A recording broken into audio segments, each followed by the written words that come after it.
The corporate tower's lobby had already been transformed into something from a winter dream by the time Henry Calder pushed through the service entrance that Christmas Eve. White lights cascaded down marble pillars in frozen rivers of brilliance, each bulb perfectly placed to catch the eye without overwhelming the senses. The scent of fresh pine mingled with cinnamon and something sweeter vanilla maybe, or burnt sugar from the catering station, where servers in crisp black uniforms arranged trays of delicate pastries. Employees clustered in small groups throughout the vast space, their champagne flutes catching light like tiny stars, their laughter echoing off polished floors that reflected the massive tree standing sentinel near the executive elevators. Henry moved through the crowd with the practiced invisibility of someone who had learned long ago how to occupy space without claiming it. His gray work shirt bore the faded logo of Whitmore Holdings Maintenance, the fabric thin from countless washes, the collar frayed at the edges. Dark stains marked his sleeves where he'd wrestled with a heating vent on the third floor earlier that afternoon, grease stubbornly clinging despite his best efforts with industrial soap. His hands, broad and calloused, still carried traces of oil beneath the nails, evidence of the kind of work that left permanent marks. At 36, he carried himself with a quietness that most people mistook for resignation, never guessing at the careful discipline and it took to move through the world this way, to make himself small enough that others wouldn't look too closely. They saw the janitor, the man who fixed what broke, who cleaned what spilled, who existed in the margins of their glossy lives. They never saw the artist whose fingers had once danced across concert hall stages with a precision that made critics reach for words like transcendent and revelatory.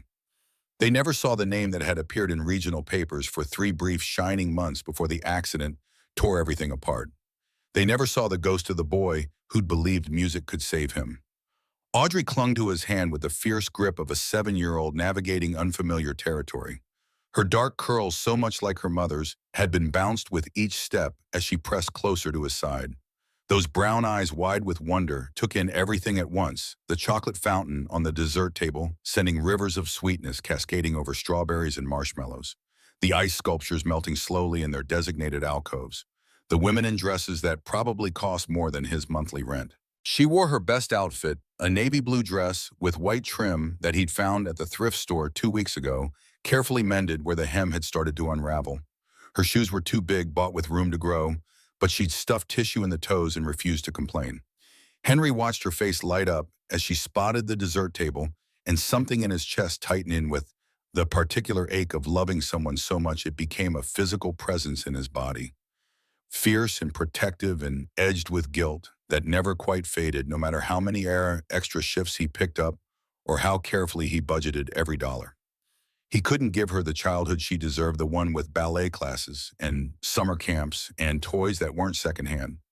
What he could give her was this, a night of magic in a world that would never truly be theirs, a memory she might carry into adulthood when the cramped apartment and clanking radiator had faded into forgetting. "Daddy, can we get chocolate?" The words tumbled out in a rush of excitement, her small hand tugging at his with insistent hope. The fountain sprayed in perfect arcs, coating fruit in dark silk. He nodded, unable to deny her anything when she looked at him like that, and they made their way through the crowd toward the promise of sweetness. Across the hall, elevated on the mezzanine level that overlooked the lobby like a throne room surveying its kingdom, Ingrid Whitmore stood with the practiced poise of someone born to command spaces exactly like this one.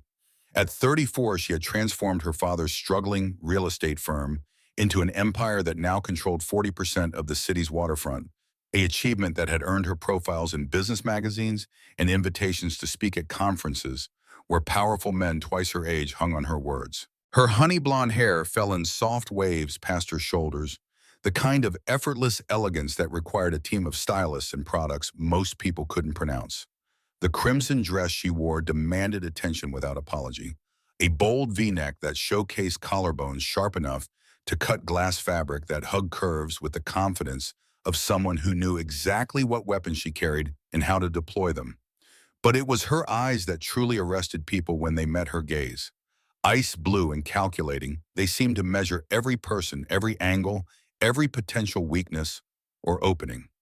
She could read a room in seconds, identify who held real power versus who merely performed. It determined which battles were worth fighting and which were better left to subordinate wars. Most found her intimidating, Some whispered ruthless behind cupped hands at charity galas.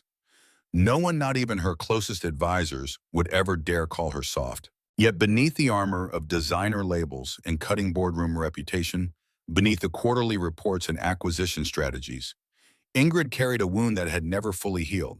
Time had scabbed it, overbuilt scar tissue thick enough that she could function, could lead meetings and negotiate contracts and smile at the appropriate moments. But it remained there, buried deep, a hollow space where something vital had been carved out and never replaced.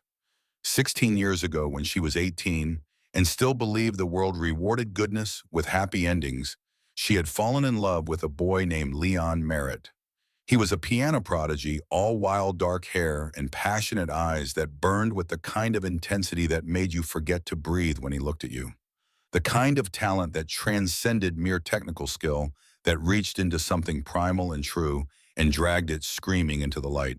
He'd played for her the first night they met at that summer music camp, his fingers moving across keys like he was pulling confession from the instrument itself, and Ingrid had felt something in her chest crack open, some door she hadn't known was locked, swinging wide. He wrote her a song just for her.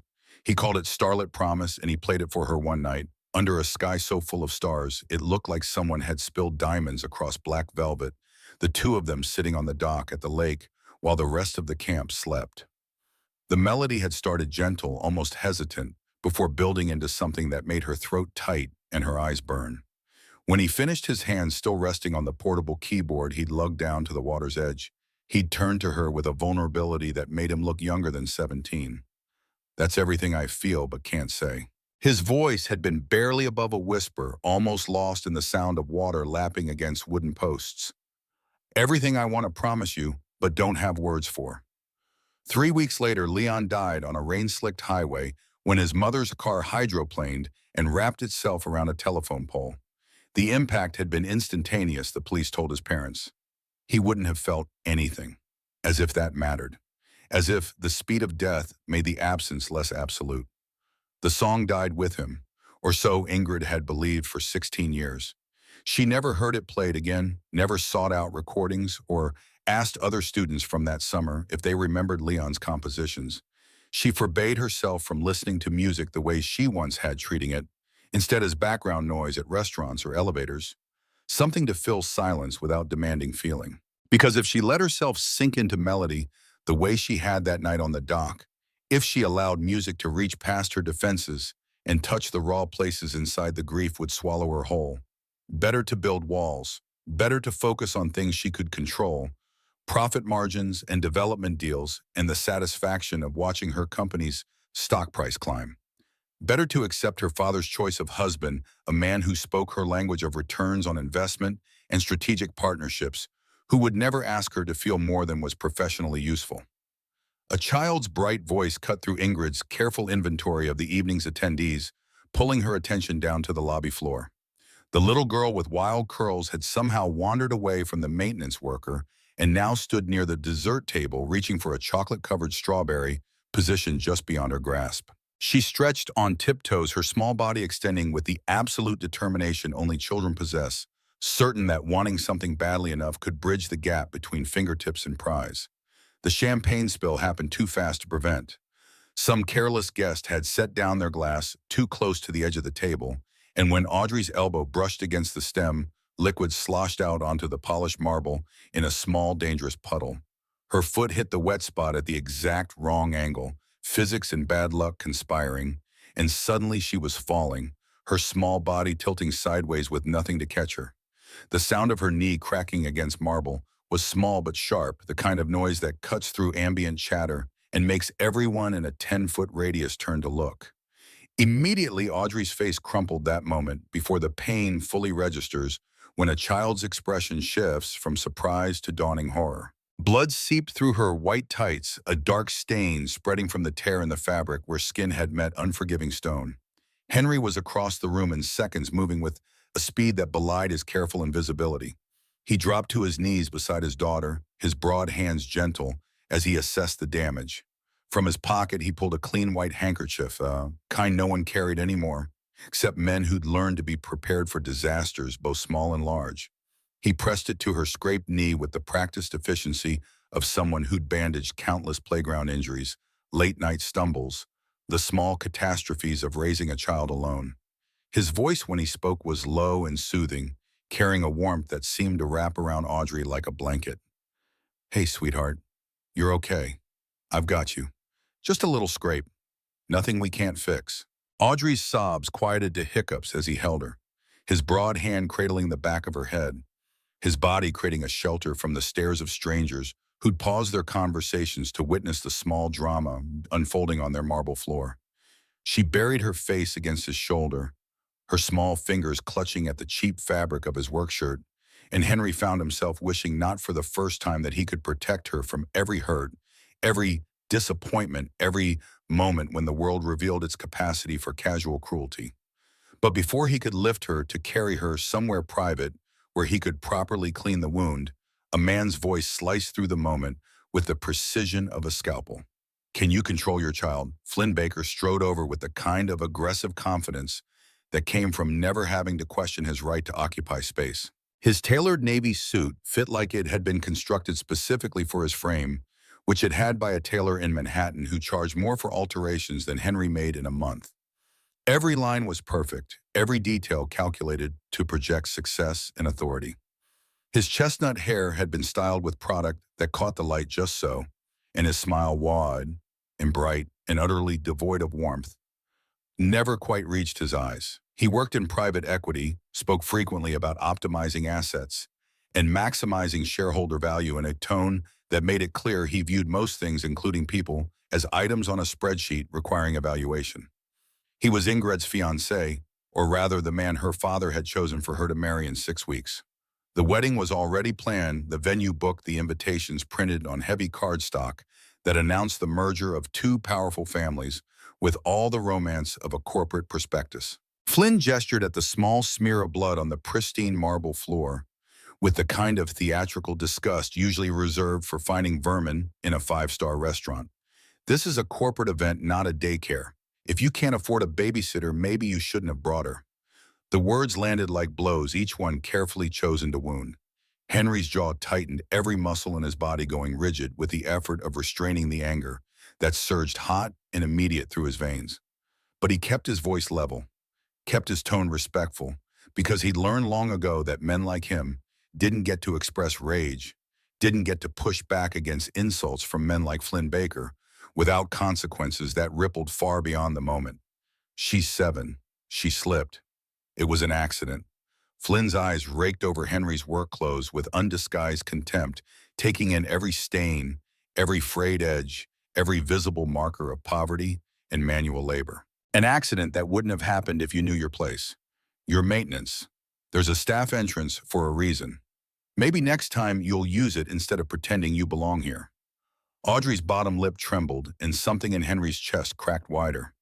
This was the world he tried to shield her from, the casual cruelty of people who measured worth in bank accounts and job titles, who could look at a bleeding child and see only an inconvenience to be removed.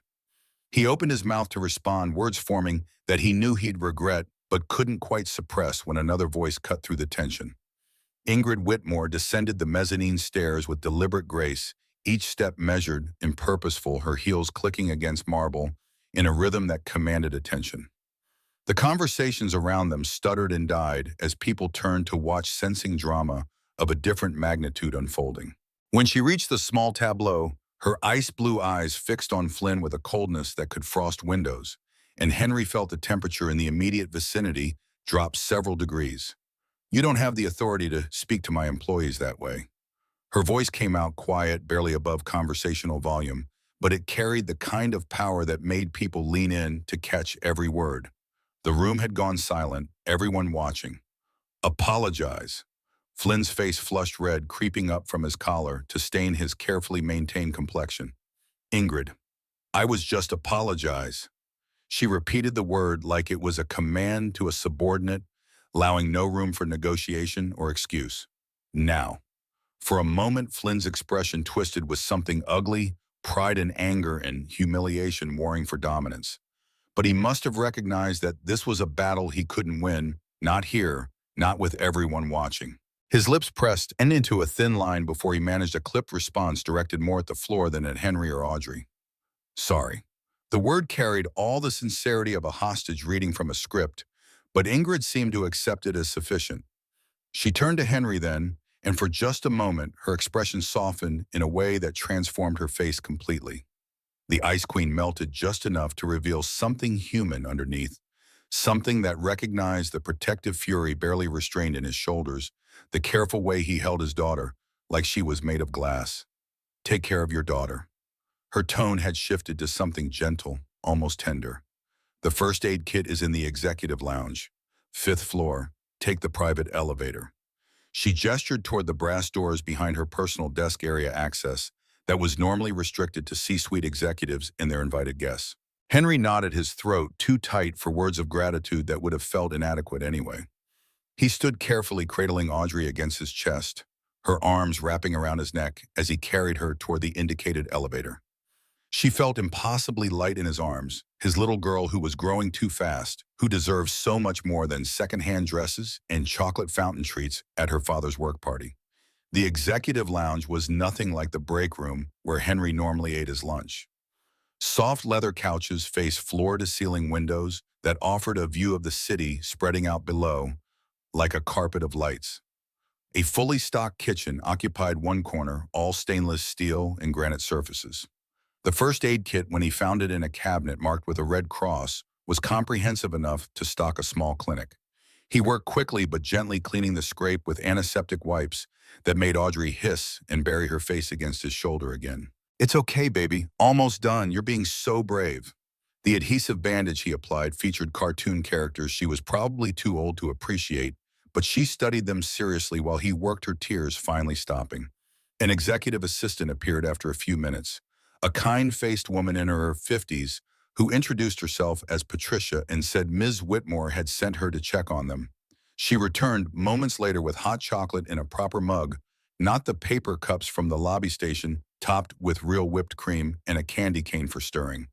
She brought a plate of cookies too, the fancy kind with icing and sprinkles, that Audrey's eyes went wide seeing. You take your time, Patricia told Henry with the warmth that suggested she was a mother herself, that she recognized the particular exhaustion in his eyes.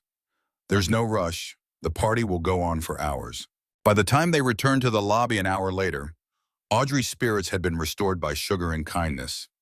Her knee properly bandaged, the tears forgotten in the way children could sometimes simply release pain and move forward. The party had grown louder in their absence, inhibitions loosening as champagne flowed, and the evening settled into that comfortable chaos of people who worked together but rarely socialized, discovering they might actually like each other outside office hours. Someone had opened the piano, a vintage Steinway that usually sat covered in the corner, more decorative than functional. It occupied a small, raised platform near the eastern windows, positioned to catch natural light during the day, but now illuminated by carefully placed spotlights that made the polished black surface gleam. A few employees had gathered around it, laughing and making requests from a tipsy accountant who knew maybe 3 chords and played them with more enthusiasm than skill. The resulting music was cheerful in its awfulness, people clapping along anyway because the point wasn't artistry, but participation. Audrey tugged at Henry's hand, her face tilted up to his with an expression he recognized too well. The look that said she was about to ask for something she knew might be difficult, but her 7-year-old optimism insisted it was worth trying anyway. Daddy, can you play, please, just one song so I can sleep? Henry hesitated, every instinct screaming at him to refuse to make an excuse to slip away before anyone connected him with the instrument currently producing those enthusiastic but painful sounds. He hadn't played publicly in years, not since before the accident, before everything fell apart. God, the accident had shattered more than the bones in his right hand. It had broken something in his soul, made him afraid to touch keys in front of anyone who might judge, who might remember what he used to be and see only what he'd become. But Audrey's eyes were so hopeful, brown and earnest and full of a faith in him that felt both precious and terrifying. It was Christmas Eve, and she'd been so brave about her scraped knee, hadn't complained when Flynn made her feel small, had smiled through hot chocolate, even though he knew she understood on some level that they were different from everyone else here, that they were guests in a world that would never truly welcome them. How could he say no? The accountant relinquished the piano bench with good-natured relief, stumbling away to rejoin friends near the bar. Henry sat down slowly, the bench's height familiar in a way that made his chest ache with muscle memory, older than thought. His fingers hovered over the keys for a moment, trembling slightly, fear and longing tangled so tightly he couldn't separate them. The crowd quieted as curiosity replaced chatter. The maintenance guy was going to play. This should be interesting, probably in the way minor disasters were interesting, something to laugh about later. Then Henry began. The melody that filled the hall was unlike anything most of them had ever heard. It started gentle, barely more than a whisper, single notes placed with such precision and care that each one felt weighted with meaning. Like rain on glass, or the first hesitant conversation between strangers who sensed they might become something more. The pattern repeated developed, each iteration adding layers of complexity while maintaining that initial tenderness. Then it grew, swelled into something achingly beautiful, a cascade of sound that spoke of longing and loss and a love so deep it transcended language. Henry's eyes closed as he played his damaged right hand scarred from where the stage rigging had crushed it, 12 years ago, moving with a grace that defied its injury. 3 surgeries had left the skin webbed with silver lines, had fused bones that no longer flexed quite right, had stolen the speed and precision that professional performance demanded. But memory lived in muscles deeper than scars could reach. He played from the marrow of his bones, every note, a piece of his heart laid bare before strangers who would never know what they were witnessing. The melody climbed higher urgency, replacing gentleness, passion, breaking through restraint. His left hand provided foundation, steady and sure, while his right wove stories of what could have been, what almost was what died before it ever had the chance to fully bloom. The piece had a structure that revealed careful composition rather than improvisation. Someone had spent hours crafting these progressions, had understood how to build tension and release it, how to make silence as meaningful as sound. The middle section introduced a counter melody that spoke in dialogue with the main theme, 2 voices having a conversation without words, asking questions and offering answers that were themselves new questions. Audrey stood beside the piano, her face wrapped with wonder, the bandage on her knee forgotten. She'd heard her father play before late at night in their apartment when he thought she was sleeping, or at the community center down the street during off hours when no one else was around. But never like this. Never with this kind of abandon, this complete surrender to something larger than practicality or fear. Ingrid Whitmore had been preparing to leave when the music reached her. She'd been standing near the elevator, her coat already retrieved from the executive closet, ready to escape the party she'd hosted, but never truly joined. She froze mid-step, one hand gripping the brass railing of the mezzanine so hard her knuckles turned white. The melody wrapped around her like a ghost, insubstantial but undeniable, pulling her backward through 16 years to a summer night when stars seemed close enough to touch, and a boy with dark eyes had played this exact song for her. Every note matched her memory with the precision of a key fitting into a lock. The opening phrase so gentle, it was almost apologetic. The building intensity that made breathing difficult. The way certain passages seemed to ask questions while others offered comfort. Starlit Promise, Leon's song, Leon's gift. The last piece of him she had left buried so deep in her memory, she'd sometimes wondered if she'd invented its beauty, if grief had burnished it into something more perfect than reality could have produced. But she hadn't imagined it. The proof flooded the lobby now, every note confirming that the melody lived outside her grief, existed independent of her loss. Exactly as Leon had played it that night on the dock. Every pause, every aching phrase, every moment where the music seemed to hold its breath before plunging forward again. How? The question screamed through her mind even as her body refused to move, rooted to the mezzanine like she'd grown there. How could this stranger, this janitor who fixed toilets and changed light bulbs, know Leon's song? The song that had died with him, that existed in no recordings that Leon had played for her, alone in a moment so private it felt sacred. Around her, guests murmured appreciation, commenting on how surprisingly talented the maintenance guy was, how maybe he'd missed his calling, how nice it was to have real music instead of the accountant's enthusiastic butchering of holiday classics. Oblivious to the fact that the ground beneath Ingrid's feet had just shattered, that reality had cracked open to reveal something impossible. She descended the stairs on unsteady legs, drawn to the piano, as if magnetized, unable to resist. even though every instinct screamed that moving closer would only make the impossibility more undeniable. Her heels clicked against marble, but the sound felt distant, muffled, like she was moving through water. The music swelled around her, filling spaces in her chest she'd sealed off years ago, and she couldn't breathe properly, couldn't think past the melody that was simultaneously foreign and more familiar than her own heartbeat. Henry finished the song with a final phrase that resolved into something peaceful, acceptance rather than triumph. His hands lifted from the keys and hovered in the air for a moment before settling into his lap.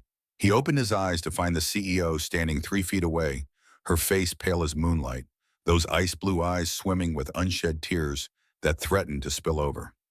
The silence after the music felt too heavy, like atmosphere before a thunderstorm. People started to clap, but the sound died quickly when they saw Ingrid's expression, recognized that something significant was happening, even if they couldn't understand what. "Where did you learn that?" Her voice came out raw, barely above a whisper, stripped of all the polish and authority she usually wielded like weapons. Henry stood slowly, his heart hammering against his ribs hard enough to hurt. He'd known this moment might come someday, had spent 12 years simultaneously dreading it and longing for it. Every time he played that song in the privacy of his apartment or the empty community center, he'd imagined this confrontation. Prepared speeches that evaporated now that she stood before him, real and devastated and demanding answers he wasn't ready to give. "It's just an old melody, something I picked up years ago." The lie tasted bitter, inadequate. But what else could he say? The truth was too complicated, too weighted with history and regret, and the particular shame of being invisible to someone who'd once meant everything. "Don't lie to me." Ingrid's voice sharpened, desperation creeping into her tone like cracks appearing in ice. "That song, it was written for me by someone who died 16 years ago. No one else knew it. No one could have known it." She stepped closer, searching his face for answers with an intensity that made him want to look away, to retreat into the safety of anonymity. But he held her gaze because he owed her that much, even if he couldn't give her the truth she was demanding. "Who are you?" Before Henry could formulate a response that wouldn't destroy everything, Audrey appeared at his side. She'd been examining the piano's internal mechanisms, fascinated by the hammers and strings. But now she wrapped herself around his leg with the casual possessiveness of a child who'd never learned to fear strangers. "That was beautiful, Daddy. Can we go home now? I'm sleepy." Ingrid's gaze dropped to the little girl, then back to Henry, and something in her expression shifted. She saw the fear in his eyes, the way he instinctively moved to shield his daughter from her intensity. She forced herself to breathe, to step back, to remember where she was. This was her company's party, surrounded by employees who would gossip about any strange behavior, and she was supposed to be celebrating their successful year, not interrogating the maintenance staff about impossible music. But as Henry gathered Audrey's coat from where he'd draped it over a nearby chair and hurried toward the exit, Ingrid stood rooted to the spot, the melody still echoing in her skull like a hymn or a curse. Her hands shook when she tried to smooth her dress, and she had to clasp them together to hide the trembling. Patricia appeared at her elbow with a glass of water that Ingrid accepted without tasting. "Are you all right, Ms. Whitmore? You look pale." "I'm fine, just tired." The automatic response, the one she'd perfected over years of pretending that nothing touched her, that she operated above the messiness of human emotion.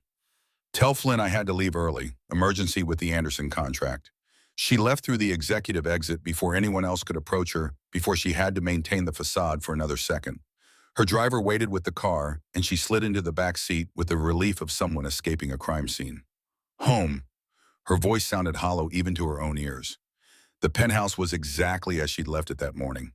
Minimalist furniture in shades of gray and white floor-to-ceiling windows that offered a view of the city she'd conquered, art on the walls that had been selected by a professional who assured her these pieces would appreciate in value. Nothing personal, nothing warm, nothing that revealed who she was beneath the CEO title and stock portfolio. She poured herself a glass of wine she didn't drink and stood at the window watching traffic crawl through streets below. Christmas lights blinked on buildings across the river, families gathering in apartments and houses to celebrate togetherness she'd never quite understood how to achieve. Her father was probably at his club, drinking scotch with other men who measured success in numbers that grew but never satisfied. Flynn was likely still at the party, networking and performing the kind of charm that came so easily to people who'd never had to question their worth. But all Ingrid could think about was the janitor's scarred hands moving across piano keys with a grace that defied damage, playing a song that should have been impossible for him to know. She didn't sleep. Every time she closed her eyes, she saw Leon's face as it had been that last summer, young and alive, and full of dreams about the music they'd make together. He talked about concert halls and recordings, about the way they'd tour Europe and Asia, performing compositions that would make people weep and laugh and remember what it meant to be human. She'd believed him because his certainty was infectious, because when you were 18 and in love, the future stretched out infinite and golden. Then she saw the janitor's face superimposed over Leon's, those gray-green eyes that held sorrow deeper than any manual labor could explain. The way he'd held his daughter like she was the only thing in the world worth protecting. The fear in his expression when Ingrid had demanded answers. Who was he, and how had he stolen a piece of her past? The next morning, Ingrid arrived at the office 2 hours before anyone else, her eyes shadowed from lack of sleep, but her mind sharp with purpose. She went directly to HR and pulled Henry Calder's employee file herself, spreading the thin folder across her desk like evidence of a crime she was determined to solve. The information was sparse to the point of concerning. Hired 3 years ago as maintenance staff. No college degree listed. Previous employment at a warehouse in the industrial district. Before that, a grocery store. Before that, a series of odd jobs that painted a picture of someone drifting through whatever work they could find. Emergency contact. None listed except for Audrey Calder, age 7 daughter. Relationship status. Single. No mention of a wife, current or former. No indication of the child's mother or where she might be. The file said nothing about music. Nothing about training or talent or any history that would explain how a man who changed light bulbs and unclogged drains could play like that. His address was listed as an apartment building on the east side, the kind of neighborhood where sirens were background noise and rent came due before food budget was calculated. Ingrid picked up her phone and dialed her assistant before remembering that it was the day after Christmas, that most people weren't working, that the world outside her office operated on rhythms different from her constant need to solve problems and close loops. She tried Henry's employee contact number instead. It rang 4 times before going to a generic voicemail. She didn't leave a message. What would she say? This is your boss, the woman who watched you play an impossible song, demanding you explain how you know the melody. My dead first love wrote for me. Instead, she pulled up her archive contacts and scrolled back years until she found the name she was looking for. Corbin Hale. He'd been Leon's mentor, the one who'd recognized the boy's genius and nurtured it through adolescence, who got him the scholarship to that summer music camp, where Ingrid had fallen in love with both the musician and the man. She hadn't spoken to Corbin in over a decade. After Leon's death, she'd severed ties with anything connected to that summer, unable to bear the weight of shared grief. But now she needed answers that only someone from that time could provide. The phone rang longer than she expected, and Ingrid almost hung up before a familiar voice, older and rougher than she remembered, answered. Corbin Hale speaking. Ingrid's throat tightened unexpectedly. Mr. Hale. This is Ingrid Whitmore. I don't know if you remember me, but of course I remember you, Ingrid. The warmth in his tone was genuine, untainted by the awkwardness she'd anticipated. How could I forget Leon's girl? How are you? I need to talk to you about Leon, about one of his compositions. The words came out, rushed, desperate, in a way that made her wince. Can you come to my office today? There was a pause, and she could hear him moving papers, rustling. Today is December 26th. I know. I'll make it worth your time, please. Another pause, longer this time, and Ingrid imagined him weighing the request against whatever plans he'd made for the day. Finally, give me the address. I'll be there this afternoon. Corbin Hale arrived at 4 o'clock, a lean man in his 50s with silver streaking through hair that had once been dark brown, kind eyes, obscured by wire-rimmed glasses that gave him a professorial air. He wore a cardigan that had seen better decades and carried a leather satchel worn soft with age. When he shook Ingrid's hand, his grip was firm but gentle, and she felt something in her chest loosen slightly at the familiarity of it. She'd ordered coffee and pastries, set them out on the low table in her office's sitting area, trying to make this feel less like an interrogation and more like a conversation between old acquaintances. But her hands shook slightly as she poured, and Corbin noticed. What's this about, Ingrid? You sounded shaken on the phone. She pulled out her laptop and navigated to a private social media group for Whitmore Holdings employees.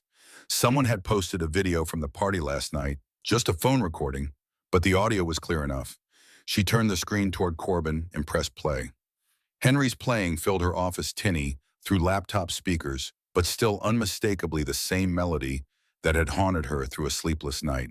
She watched Corbin's face as he listened, saw recognition flicker across his features, saw his expression shift from curiosity to something more complicated. When the video ended, he removed his glasses and rubbed his eyes with the heel of his hand, a gesture she remembered from years ago when he was trying to find the right words for a difficult truth. That's remarkable. His voice came out quiet, heavy with something Ingrid couldn't identify. Is it Starlet Promise Leon's song? Corbin hesitated, and in that hesitation, Ingrid felt the ground beneath her begin to shift again. It's the same melody, yes, but Ingrid, I need to tell you something. Something I should have told you 16 years ago, but I didn't because I thought it would hurt you more than help. He set his glasses down on the table and met her eyes directly. Leon didn't finish that song. The words landed like physical blows. What he wrote the opening, the first 8 bars. And they were brilliant, the way everything Leon touched was brilliant. But he got stuck. He couldn't figure out where to take it, how to develop the theme without losing the tenderness of those initial phrases. He was frustrated, kept scrapping versions, starting over. I found him crying over the keyboard one night because he wanted it to be perfect for you, and he couldn't make it work. Ingrid felt the room tilt, her sense of reality fracturing along new lines. That's not possible. He played the whole thing for me that night on the dock. Corbin nodded slowly. He did.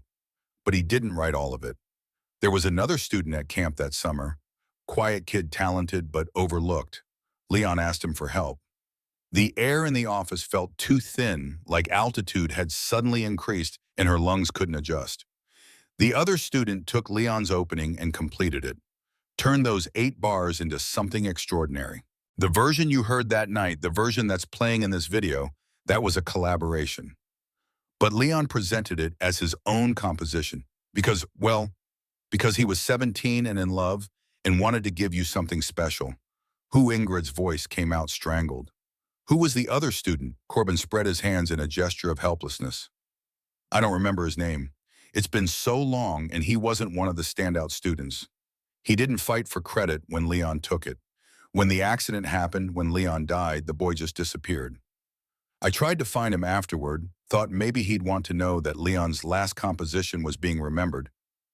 But he'd vanished. Henry Calder. The name escaped Ingrid's lips before she'd consciously decided to speak it. The man in the video. Could it have been him? Corbin looked at the frozen frame on the laptop screen at Henry's face, illuminated by the piano's reading light, concentration etched into the lines around his eyes. I don't know. Maybe. The boy I'm thinking of was younger, obviously, and I barely remember what he looked like.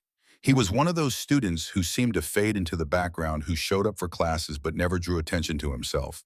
But if it was him, Ingrid pressed, if Henry Calder was the one who completed Leon's song, why would he be working as a janitor in my building? Why wouldn't he pursue music professionally? Corbin picked up his coffee cup but didn't drink, just held it like he needed something to do with his hands. Talent doesn't guarantee success. You know that? Hundreds of gifted musicians never make it professionally. Maybe he didn't have the right connections or the money for proper training. Maybe life got in the way. He has a daughter, you said. Ingrid nodded, remembering Audrey's small face, those brown eyes so serious as she'd asked to go home. Being a single parent changes everything. Music is a luxury most people can't afford to chase. He might have had to choose between his art and putting food on the table. The explanation made sense, but it didn't satisfy the hunger Ingrid felt for understanding. There was only one way to find out.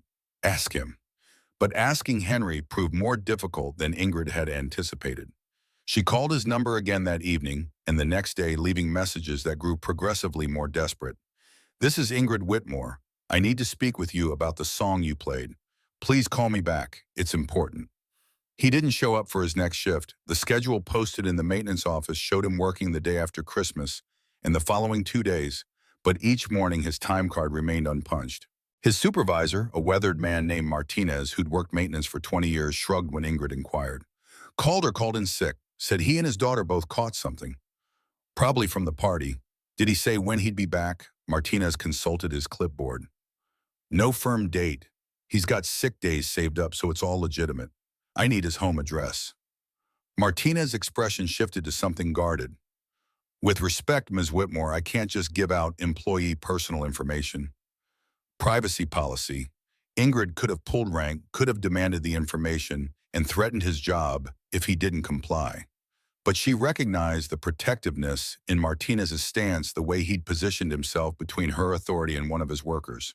So instead, she went to HR and submitted a formal request citing concerns about employee welfare and the need to verify his illness. The address came through 2 days later. A rundown apartment building on the east side, exactly as the file had indicated. Ingrid sent security to check on him, 2 professional men in suits who reported back within hours. The apartment's empty, ma'am. Landlord says Calder and his daughter left 3 days ago. Paid up their rent through the end of the month and cleared out. No forwarding address. Ingrid felt panic claw at her chest, unfamiliar and unwelcome. He'd run, disappeared the same way he apparently had 16 years ago after Leon's death. Her questions, her intensity, her desperate need for answers had frightened him off. But why? What was he hiding, or more accurately, what was he protecting? She spent New Year's Eve alone in her office, declining Flynn's invitation to some party, with people she didn't care about claiming work that actually existed but couldn't hold her attention. Every attempt to locate Henry Calder hit dead ends. He'd never had a credit card, paid everything in cash. No social media presence. His phone had been a burner that now went straight to a disconnected message. It was like he'd learned how to disappear, practiced it enough to execute perfectly when necessary.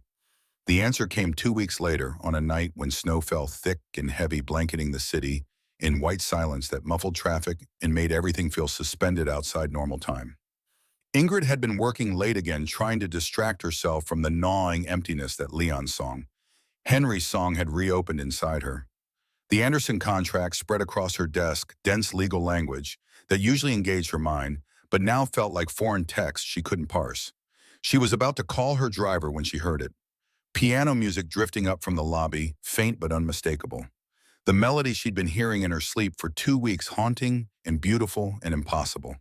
Ingrid stood so fast her chair rolled backward and hit the credenza. She grabbed her suit jacket from its hanger and took the stairs, her heels clicking on marble, her breath coming too fast. Each floor brought the music closer, louder, until she pushed through the stairwell door into the lobby and froze. The space was empty except for one figure seated at the piano. Henry.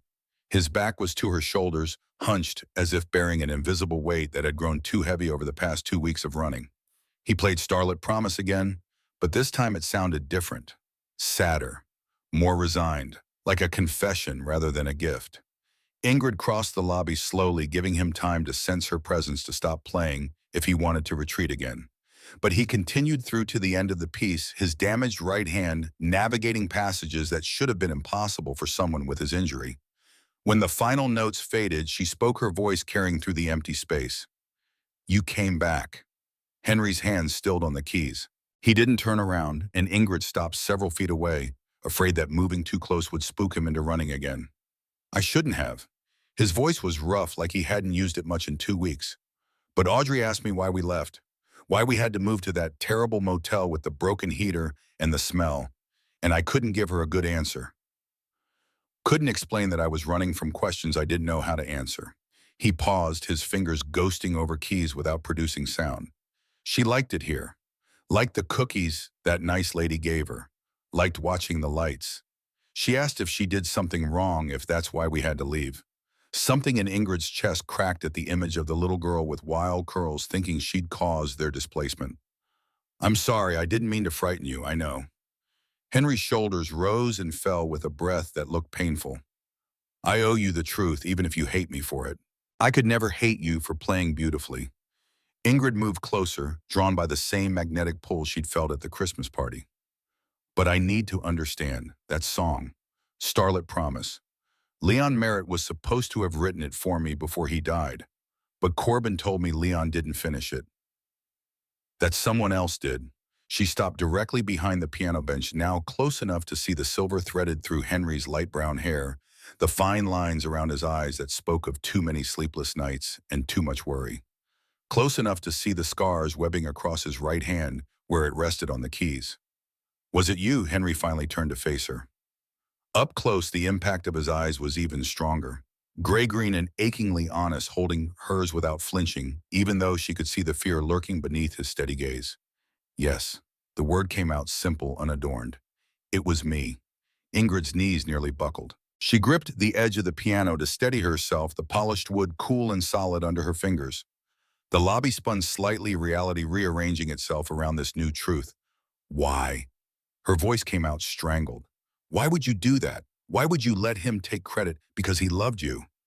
Henry said it like it was the most obvious thing in the world, like his own contribution had been inconsequential. And I was nobody. Just some kid who played because he had to, not because he was destined for greatness like Leon was. I was at that music camp on a scholarship I could barely afford. My family had nothing. I worked nights washing dishes at a diner just to pay for my bus fare there and back. He laughed, but the sound held no humor, just bitter recognition of an old wound.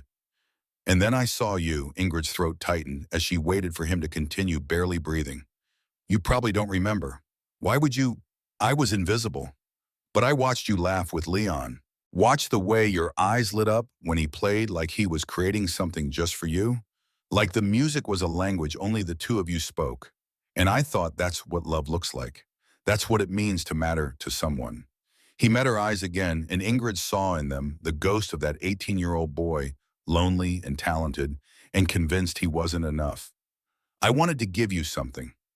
Even if you never knew, it came from me. Even if you never looked at me the way you looked at him. So when Leon came to me, frustrated because he couldn't finish the piece, I took those 8 bars he'd written, and I poured everything I felt into completing them. Every impossible thing I wanted to say but couldn't. Every dream I knew would never come true. I wrote you a love song through his hands. So you wrote a love song for another man to give to me. Ingrid whispered, tears streaming down her face unchecked. I wrote a love song for you, Henry corrected gently. Leon just delivered it. He knew I had feelings I couldn't express. He wasn't cruel about it. He even offered to tell you the truth to give me credit. But I said no. I told him you were meant for someone like him, someone brilliant and confident and whole, not someone like me. Ingrid sank onto the piano bench beside him, her legs unable to support her weight anymore. And then he died. And then he died. Henry echoed, staring at his scarred hands. And the song became his legacy. I went to the funeral, stood in the back where no one would notice me, and listened to people talk about his genius. Corbin played a recording of some of Leon's earlier work, and everyone wept. I let the song be his because it made you happy, because it gave you something to hold on to when everything else had been taken away. What happened to you? After Ingrid asked, her voice barely audible. Corbin said you were talented, that you had potential. Why are you fixing pipes instead of playing concert halls? Henry held up his right hand, turning it so she could see the scars that webbed across his palm and up his wrist in thick silver lines. The skin pulled tight in places, puckered in others, evidence of trauma that had required extensive reconstruction. 3 years after that summer, I signed a contract with a performance company. Your father's company, actually. Whitmore Productions. It was supposed to be my big break, the thing that would launch me into the career I'd been working towards since childhood. Ingrid felt ice crystallize in her veins. My father's company. The production was ambitious. Big sets, complicated rigging. I was rehearsing one afternoon when something went wrong with the equipment above the stage. A metal beam, heavy as hell, came loose and started falling. There was a girl, a choreographer's assistant, standing right underneath it. She was maybe 19, talking on her phone, completely unaware. His voice had gone flat, distant, like he was reporting events that had happened to someone else. I got my hand caught between the beam and the stage, trying to push her out of the way. By the time they got me free, the bones were crushed. 3 surgeries later, the surgeon told me I'd never play professionally again. The precision required for concert performance, the speed, the endurance, it was all gone. What did my father do? Ingrid already knew the answer, could predict it with the sick certainty of someone who had seen George Whitmore sacrifice people for profit margins countless times. The investigation concluded it was a cost-cutting measure gone wrong. Someone on your father's team had approved substandard equipment to save money on the production budget. The company settled quietly with everyone involved. I got enough to cover my medical bills. Barely. Then the contract was terminated and I was adrift. He smiled without humor, the expression making him look older, more worn. So I learned to fix the things that break. Seemed fitting. I couldn't create beauty anymore, but I could at least make sure other people's lives functioned. And eventually I needed work, any work, because I had a daughter and medical debt and a hand that ached every time the weather changed. Did you know when you took this job here? Ingrid had to ask, even though part of her didn't want to hear the answer. Did you know who I was? Not at first, Henry admitted. I needed the pride too badly to be choosy. But then I saw your name on the building directory, and I wondered. And then I saw you for the first time since that summer, and I knew. He met her eyes, and the rawness in his expression made Ingrid's breath catch. I stayed because I'm a coward, because seeing you from a distance, even if you never knew I existed, was better than not seeing you at all. Word count 10247, continuing to reach minimum of 18,000 words. Before Ingrid could formulate a response, before she could process the magnitude of what Henry had just revealed, the lobby doors burst open with a violence that shattered the intimacy of the moment. Flynn Baker strode in, his face flushed with an anger that made his features ugly, the careful polish he usually maintained stripped away to reveal something petty and cruel beneath. Behind him, two men in suits flanked a third figure that Ingrid recognized immediately with a sinking sensation in her stomach. Her father. George Whitmore carried himself with the same imperious bearing that had defined his 30-year reign as CEO before Ingrid had taken over, forced him into a position where his title was chairman emeritus. But his real power had been carefully, methodically stripped away over years of strategic maneuvering. His silver hair was slicked back with product that caught the lobby lights. His charcoal suit immaculate despite the late hour, but his eyes cold and calculating even at 72, held nothing but contempt as they landed on Henry. So it's true. George's voice dripped with disdain, each word carefully enunciated to maximize impact. My daughter has been sneaking around with the help, Ingrid. I raised you better than this. What are you doing here? Ingrid demanded, standing so fast the piano bench scraped against marble. This is my building. You have no authority here anymore. Flynn called me. George gestured to the younger man with a proprietary air that suggested he still believed he controlled the pieces on this particular board. Said you were making a fool of yourself over some janitor who's trying to extort you with a sob story about an old accident. Said I needed to intervene before you did something that would damage the company's reputation irreparably. Flynn stepped forward, his expression smug despite the anger simmering beneath it. I've been watching you, Ingrid. The late-night calls to this Corbin Hale person, the request to HR for employee files, the security team you sent to an East Side apartment. You think I don't have people keeping me informed? We're supposed to be married in 4 weeks. I have a right to know when my future wife is behaving erratically. You have no rights where I'm concerned. Ingrid's voice came out cold enough to freeze. And you certainly don't have the right to drag my father into situations that are none of his business. George waved a dismissive hand, his attention focused entirely on Henry, who had remained seated at the piano bench, his face carefully neutral, despite the threat radiating from the two older men. I assume this is about the Whitmore Productions incident. George said it casually, like he was discussing weather or stock prices. The one where that nobody pianist tried to sue us for millions because he was too clumsy to avoid falling equipment. He's not trying to extort anyone. Ingrid stepped between her father and Henry, physically placing herself as a barrier. And that accident wasn't his fault. It was ours. Your fault. You approved substandard equipment to cut costs, and it destroyed his career. It was business. George corrected his tone, suggesting he was explaining something obvious to a slow child. Sometimes sacrifices have to be made for the bottom line. The boy was compensated fairly for his inconvenience. Fairly, Ingrid's voice rose, echoing through the empty lobby. You destroyed his life and paid him barely enough to cover his medical bills. He was supposed to have a career as a concert pianist, and you ruined that to save, what, a few $1,000s on equipment rental. He was mediocre at best. George's gaze slid to Henry with undisguised contempt. We did him a favor, honestly. If he'd actually had real talent, he would have found a way to succeed despite the injury. True artists always do. Instead, he's here cleaning toilets, which is exactly where someone of his caliber belongs. Henry remained silent through this assessment, his jaw tight, his hands clenched in his lap. But Audrey, who had been sleeping in one of the lobby chairs covered by Henry's jacket, woke at the sound of raised voices. She stumbled over to her father, rubbing her eyes with small fists, her hair mussed from sleep.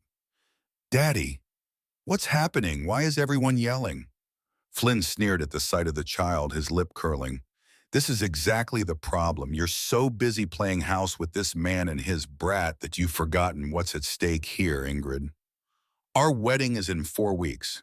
The merger of your company with my firm's investment portfolio will create a financial powerhouse that could dominate the Eastern Seaboard market." He stepped closer, lowering his voice to something that might have been intended as reasonable, but came across as threatening. "But if word gets out that you're romantically involved with maintenance staff, with a man who has nothing to offer except damaged hands and someone else's child, we lose everything. Investors will pull out. Your board will question your judgment. The engagement, the merger. All of it collapses. Is that really what you want? To throw away billions for some pathetic fantasy about rescuing a broken musician? Then let it collapse." Ingrid said the words clearly, decisively, and felt something in her chest loosen with the admission. "I don't love you, Flynn. I never did. This engagement was my father's idea, not mine. A strategic alliance that would benefit everyone except the two people actually getting married. I'm done letting him dictate my life." George's face purpled, the color rising from his collar to stain his carefully maintained complexion. "You ungrateful gnome!" Ingrid's voice cut through the lobby like a blade sharp enough to draw blood. "Let's talk about gratitude. Let's talk about how you've spent my entire life sacrificing every meaningful relationship I could have had because they weren't profitable enough for your standards. Let's talk about how you made me believe that love was a weakness and power was the only currency that mattered in this world." She turned to face him fully, years of resentment crystallizing into words she'd never allowed herself to speak before. "And let's definitely talk about how you stood by and watched an innocent man's life fall apart, watched his dreams turn to dust, because saving a few $1,000s on safety equipment was more important than doing the right thing. Because heaven forbid, George Whitmore prioritized human welfare over quarterly profits." Her father's expression hardened into something dangerous. "You're making a mistake. That man," he gestured at Henry with disdain, "is a ghost, a failure who never amounted to anything and never will. He'll drag you down with him, tarnish everything we've built, destroy the legacy I spent 3 decades creating. Maybe." Ingrid felt tears threaten, but refused to let them fall. Not here, not in front of these men who would interpret emotion as weakness. "But at least I'll be able to look at myself in the mirror. Can you say the same, Father? When you're alone in that enormous house, when the board meetings are over and the deals are closed, and you're left with just yourself, are you proud of what you see?" George Whitmore stared at his daughter for a long moment, something flickering in his eyes that might have been pain or regret if he were capable of such emotions. Then he turned and walked toward the exit, his footsteps echoing in the silence that had fallen over the lobby. "This isn't over, Ingrid." His voice drifted back to her, a promise and a threat combined. "You'll regret choosing him over family, over everything I taught you to value." Then the doors closed behind him, and he was gone, leaving a void that felt both terrifying and liberating. Flynn lingered his anger, having transformed into something colder, more calculated. "You think you've won something here." His voice was soft, almost conversational, which made the malice beneath it more chilling. "But you have no idea what you've just done.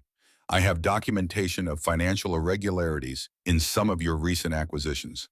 Questionable decisions that could be interpreted as violations of fiduciary duty. I was saving them as insurance, but now I think I'll share them with the SEC, with your board, with every business journalist who might be interested in a story about a CEO whose personal life has compromised her professional judgment. Try." Ingrid met his gaze without flinching. "But do it from a distance, Flynn. You're no longer welcome in my building. Security will escort you out." She pulled out her phone and texted her head of security, a former military woman named Rodriguez, who took her job seriously. Within 2 minutes, Rodriguez appeared with 2 additional officers, and Flynn found himself being professionally but firmly guided toward the exit despite his protests. "You'll be hearing from my lawyers." His voice echoed back as the doors closed behind him, the threat hanging in the air like smoke. Then it was just Ingrid and Henry and Audrey in the vast lobby, the silence settling around them, heavy with everything that had just transpired. Audrey had retreated to her father's lap during the confrontation, her small arms wrapped around his neck, her face buried against his shoulder. Ingrid sank onto the piano bench beside them, suddenly exhausted, the adrenaline that had carried her through the confrontation draining away to leave her hollow. "I'm sorry, I never meant for any of this to touch you. You have nothing to apologize for." Henry's voice was gentle, one hand rubbing soothing circles on Audrey's back. "That was between you and them. It was about you, about us, about choices I should have made years ago, but was too afraid to attempt." She looked at Audrey's curls so dark against Henry's gray work shirt. "Your daughter, she's going to think I'm the crazy lady who caused trouble." Audrey lifted her head from Henry's shoulder and regarded Ingrid with those serious brown eyes. "Are you sad?" Ingrid managed a watery smile, surprised by the directness of the question. "A little. But sometimes being sad means you're brave enough to choose what's right instead of what's easy." "Daddy's brave too," Audrey declared with the absolute certainty only children possess. "He plays music even though his hand hurts sometimes. I see him rubbing it at night when he thinks I'm asleep." Really, Ingrid looked at Henry, saw confirmation in the way he ducked his head, embarrassed to be caught in this small vulnerability.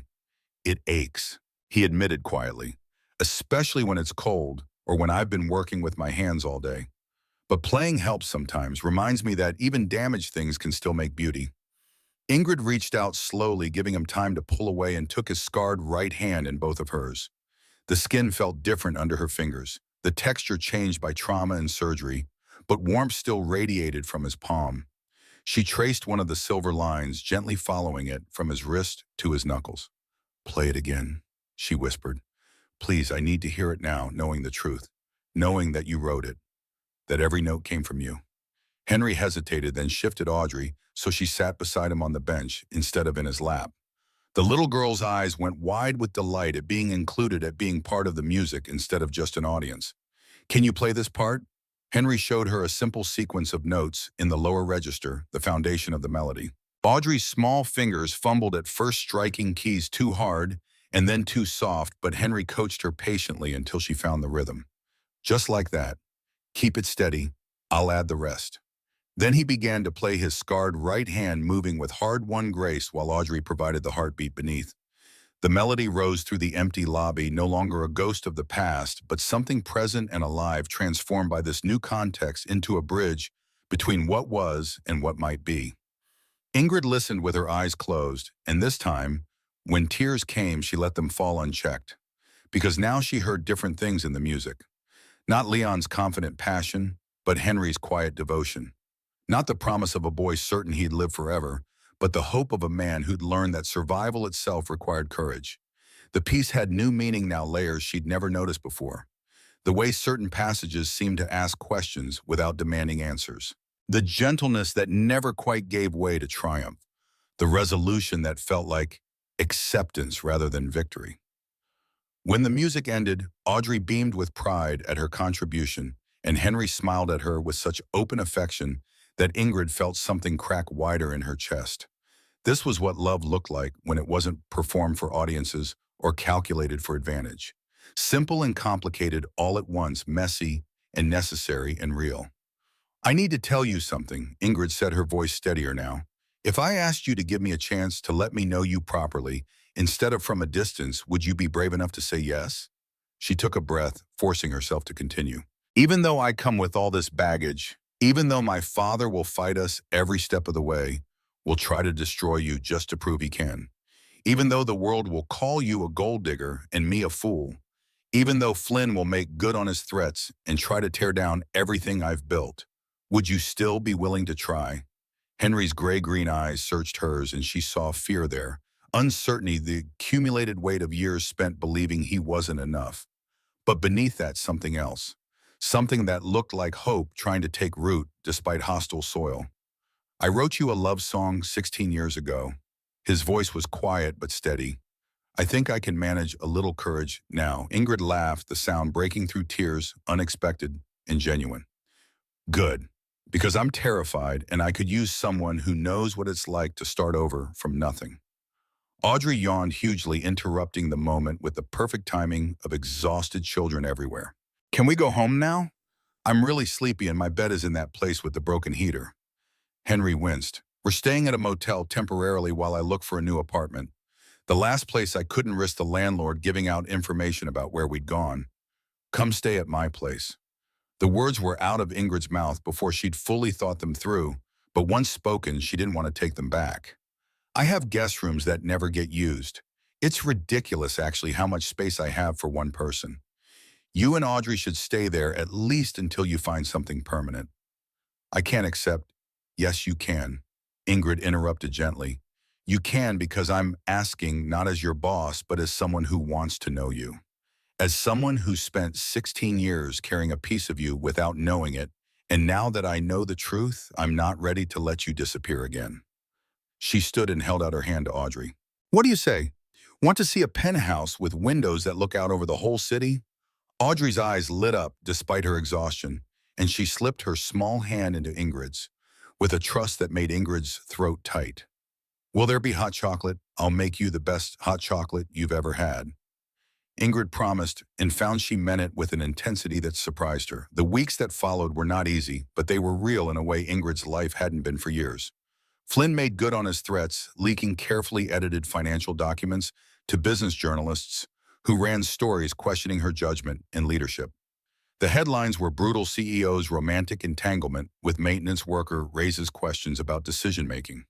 Whitmore Holdings stock dips as investors worry about leadership stability. Her board called an emergency meeting, faces grave, as they suggested perhaps she should take a leave of absence. Let someone else guide the company through this period of uncertainty. Ingrid sat at the head of the conference table in a blood-red power suit and told them exactly where they could file their suggestions. I have never made a business decision based on anything other than what's best for this company. My personal life has zero impact on my ability to run Whitmore Holdings, and if you doubt that, I invite you to review our numbers from the past 5 years. We've tripled in value. We've expanded into new markets. We've outperformed every competitor in our sector. She stood, placing her palms flat on the polished wood surface. So unless someone here can demonstrate actual evidence of compromised judgment, actual proof that my personal relationships have damaged the company, I suggest you remember who transformed this firm from my father's struggling operation into what it is today. And I suggest you ask yourselves whether you really want to bet against me. The room fell silent. Then James Chen, the longest-serving board member and one of the few who'd supported her ascension to CEO, cleared his throat. I move that we issue a statement of confidence in Ms. Whitmore's leadership and make it clear that any attacks on her personal life will be met with legal action for defamation. The motion passed, not unanimously, but by enough votes that the dissenters knew they'd lost this battle. But the real turning point came when Corbin Hale went public with documentation he'd kept for 16 years. Old notebooks from that summer music camp featuring Leon's handwritten composition with notes in the margin identifying the sections he'd written versus the ones completed by another student. Dated photographs showing Leon and Henry working together at a piano, Leon's arm around the younger boy's shoulders in a gesture of collaboration rather than competition. Most powerfully, a letter Leon had written to Corbin 2 weeks before his death, never sent but found among his belongings. In it, Leon expressed guilt about taking credit for the completed version of Starlit Promise, worried that he'd stolen something from a boy who didn't have the confidence to claim his own work. Henry wrote the most beautiful parts. Leon had written in that careful script that Corbin recognized immediately. The sections that make Ingrid cry when she hears them. He says he doesn't mind, says he just wants her to have something special, but it feels wrong. I'm going to tell her the truth when camp ends. She should know who really created the gift I gave her. But camp had ended with Leon's death, and the truth had been buried for 16 years. When Corbin released this documentation to the press, the narrative shifted completely. Instead of a scandal about a CEO having an inappropriate relationship with an employee, it became a story about long-lost love and artistic integrity, about a talented musician whose career had been destroyed by corporate negligence, who'd spent years in poverty rather than fighting for recognition he deserved. The public, always hungry for romance and redemption, latched onto it with enthusiasm. Donations poured into a fund Ingrid established in Leon Merritt's name, designated for scholarships for young musicians from low-income backgrounds. Within weeks, they had enough to fund 20 full scholarships to prestigious music programs. Henry began teaching piano to children at a community center that Ingrid's company sponsored, And twice a week, Audrey attended his classes, her laughter ringing through rooms that had known too much silence. He was patient with his students in a way that suggested he understood what it meant to love music so much it hurt what it took to keep creating even when the world insisted you weren't good enough. George Whitmore fought bitterly to regain control of the company, calling in favors from old allies, attempting to leverage his remaining shares into something resembling power. But the board sided firmly with Ingrid, seeing in her something her father had never possessed: the ability to admit vulnerability without sacrificing strength. They forced George into early retirement with a severance package that was generous enough to avoid a lawsuit, but came with a non-compete clause that effectively ended his influence in the real estate development world. He moved to Florida bitter and isolated, sending Ingrid occasional emails that oscillated between fury and something that might have been regret if he'd been capable of such introspection. Ingrid grieved the father she'd wanted him to be rather than accepting the one he was, and slowly, with Henry's patient presence, she began to heal wounds she hadn't known she was carrying. On a Saturday morning in late January, Ingrid woke to the sound of piano music drifting through her penthouse. She padded out of her bedroom in bare feet and found Henry at the Steinway she'd purchased specifically for him, Audrey curled up on the couch nearby with a book about butterflies. The melody he played was new.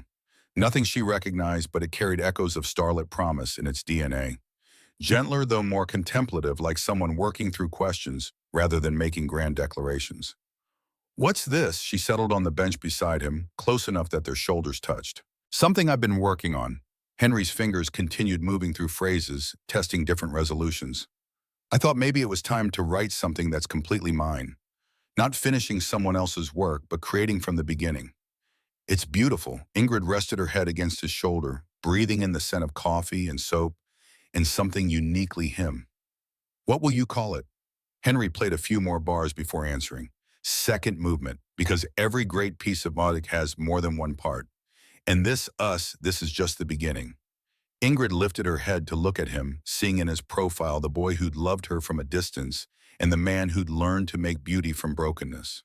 "Promise me something, anything. Promise me we'll keep writing this song together, that no matter what happens, we won't let the music stop." Henry turned to face her, bringing one scarred hand up to cup her cheek with a tenderness that made her eyes burn. "I promise." And this time there were no secrets between them, no shadows of the past standing in the way of what they might build together. Just two people who'd found each other across years and loss and impossible odds, who'd chosen each other, not because it was easy, but because some songs were too important not to sing.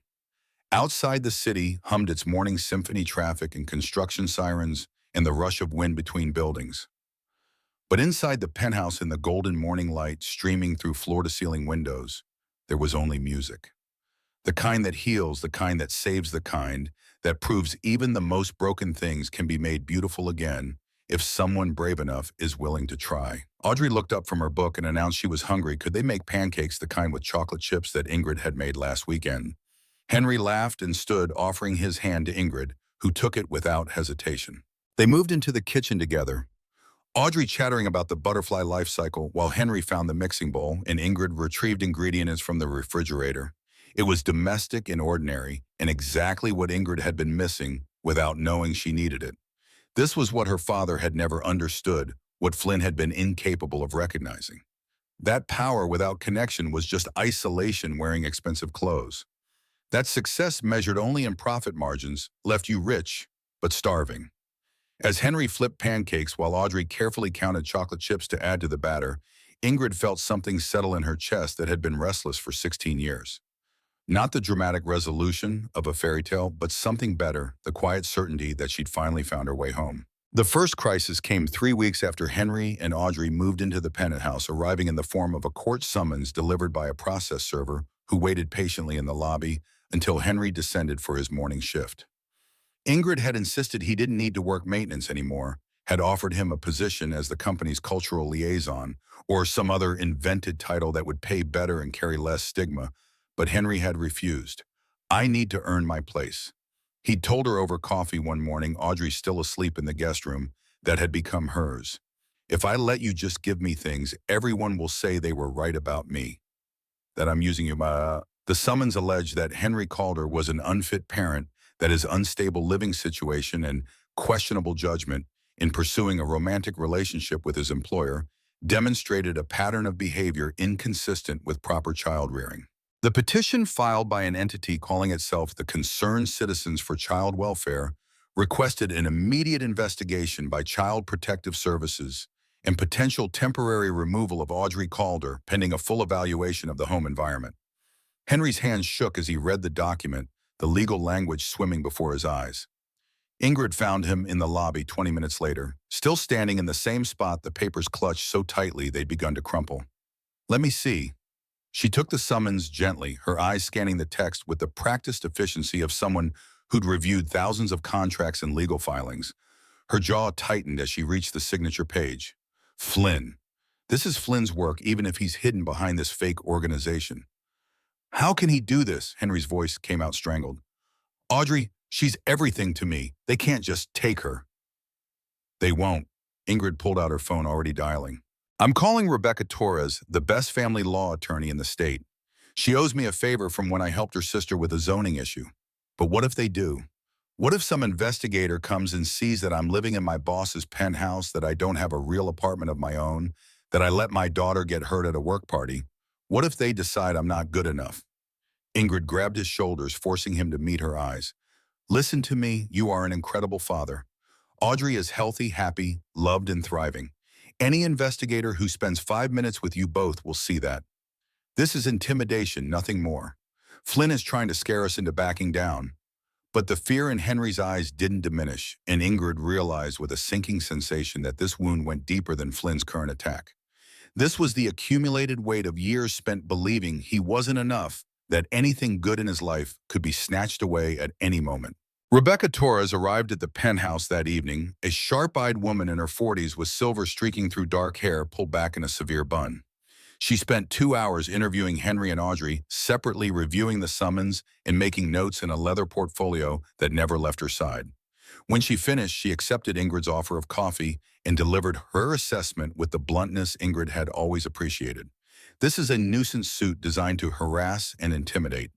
There's no legitimate basis for questioning your fitness as a parent, Mr. Calder. Your daughter is well cared for, articulate, clearly bonded to you, and shows no signs of neglect or abuse.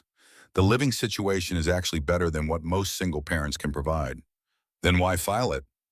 Henry asked. "To make you afraid, to distract you, to create public spectacle that damages both your reputation and Ms. Whitmore's." Rebecca's expression hardened. "But whoever is behind this made a critical mistake. They underestimated how quickly I can dismantle baseless claims and how aggressively I pursue sanctions against people who abuse the family court system for personal vendettas. Can you make it go away?" Ingrid leaned forward. "I can do better than that. I can make them regret ever filing it." Rebecca's smile held no warmth. "By the time I'm done, Flynn Baker's name will be mud in every family court in this state. The CPS investigation happened anyway because once the process started, it had to run its course regardless of Rebecca's confidence." A caseworker named Maria Sanchez arrived 3 days later, a tired-looking woman with kind eyes who apologized for the intrusion before beginning her assessment. She interviewed Audrey in the guest room, now decorated with posters of butterflies and a bookshelf Henry had assembled from a kit. She inspected the refrigerator, noted the healthy food options, observed the child-proofing measures Ingrid had immediately installed despite the penthouse's usual adult-only occupancy. She asked Henry about his work schedule, childcare arrangements, Audrey's medical history, and school enrollment. Through it all, Henry answered with a calm. He didn't feel hyper-aware that one wrong word could trigger consequences he couldn't control. When Maria finished, she closed her notebook and offered Henry the first genuine smile he'd seen from her. "Mr. Calder, I've been doing this job for 15 years. I've seen real neglect, real abuse, real situations where children are in danger. This is not one of those situations. Your daughter is loved, safe, and thriving. I'll be recommending immediate dismissal of this petition." Henry's knees nearly buckled with relief. "Thank you. Don't thank me. Just keep being the father you clearly already are." Maria glanced around the penthouse at the piano where sheet music lay scattered at the kitchen, where Audrey's drawings decorated the refrigerator with magnets. "Though I will say not every 7-year-old gets to live somewhere this nice. You're doing something right. After she left, Henry collapsed onto the couch and let himself shake. All the fear he'd been suppressing for days finally released. Ingrid sat beside him and pulled him into her arms, and he buried his face against her shoulder, while Audrey, oblivious to how close they'd come to disaster, practiced her piano scales in the next room. But Flynn's attacks didn't stop with the failed custody challenge. He'd been building a case against Ingrid for months, collecting evidence of what he claimed were financial irregularities and questionable business decisions. 2 weeks after Maria Sanchez filed her report dismissing the child welfare concerns, an article appeared in the Wall Street Journal. The headline was "Devastating Whitmore Holdings CEO Under Investigation for Potential Securities Violations." The story details several land acquisitions Ingrid had made over the past year, suggesting she'd used insider information to secure properties before major development projects were announced publicly. It implied she'd paid inflated prices to sellers who were secretly connected to her, funneling company money to friends and family. None of it was true, but the insinuations were carefully crafted to sound plausible. Stock prices dropped 12% in a single day. The board called another emergency meeting. Ingrid sat at the conference table and methodically dismantled every accusation. The land acquisitions had been based on publicly available zoning change proposals, information anyone could have accessed through city planning documents. The prices paid were consistent with market valuations supported by 3 independent appraisals in each case. The supposed connections to sellers were fabricated relationships that didn't exist outside Flynn's imagination. "I have documentation for every transaction." She distributed folders to each board member, purchase agreements, appraisal zoning records, communications showing the decision-making process. Everything was done by the book with full legal review and board approval at each stage. "This is a coordinated smear campaign by my former fiancé who was retaliating because I ended our engagement." James Chen reviewed his folder carefully before speaking. "These accusations are clearly baseless, but the damage to our stock price is real. Investors are spooked. We need to respond aggressively." "File a defamation suit," another board member suggested. "Go after him for every penny he has." "No," Ingrid shook her head. "That's what he wants. A prolonged legal battle that keeps the story in the news, that makes it look like there's something to hide. Instead, we release all of this documentation to the press, demonstrate conclusively that the accusations are false, and let his credibility collapse under the weight of his own lies." The strategy worked, but not quickly enough to prevent real damage. 2 major investors pulled out of a waterfront development project, citing concerns about leadership stability. A commercial tenant threatened to break their lease, claiming the negative publicity violated the reputation clause in their contract. Ingrid spent 14-hour days putting out fires, reassuring partners, demonstrating that Whitmore Holdings remained strong despite the assault on her character.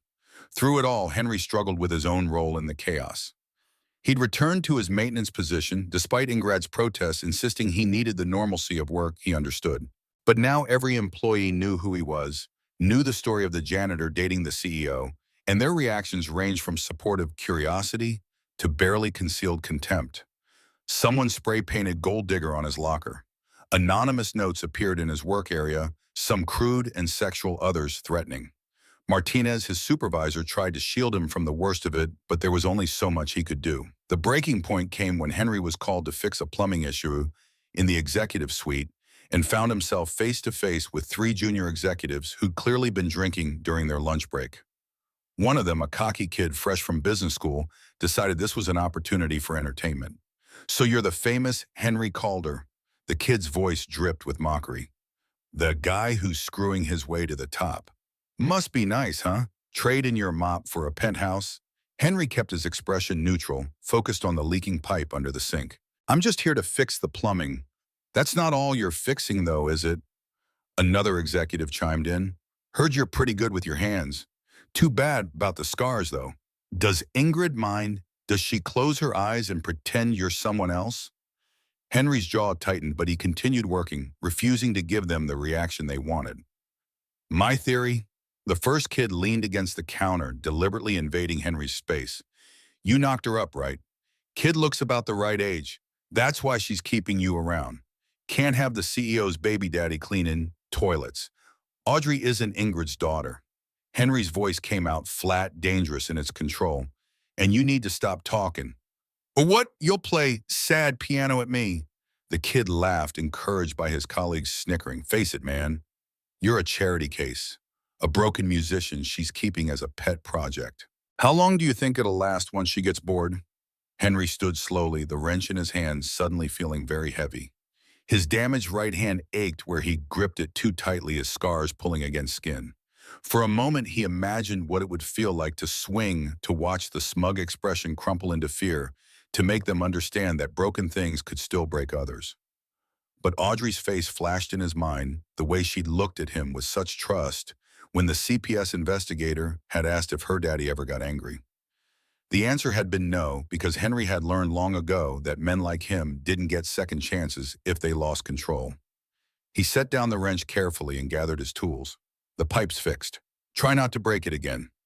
As he left, their laughter followed him down the hall, and something in Henry's chest cracked wider. That night, he told Ingrid he couldn't do it anymore. They stood in her office after hours, the city spread out below them through floor-to-ceiling windows, and he finally admitted the truth he'd been avoiding. Every day I go to work, I'm a reminder of everything they think is wrong with you. I'm the scandal, the distraction, the poor decision that's costing the company money and reputation. Maybe Flynn was right.